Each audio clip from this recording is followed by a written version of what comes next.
नारद उवाच प्रणम्य शिरसा देवं गौरीपुत्रं विनायकं भक्तावासं स्मरेन्नित्यम् आयुः कामार्थसिद्धये। प्रथमं वक्रतुण्डं च एकदन्तं द्वितीयकं तृतीयं कृष्णपिङ्गाक्षं गजवक्त्रं चतुर्थकं लम्बोदरं पञ्चमं च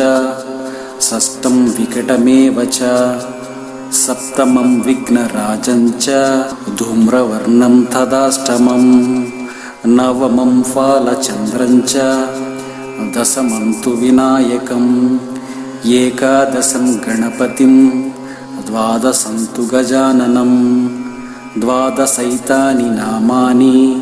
त्रिसञ्जं यः पठेन्नरः न च विघ्नभयं तस्य च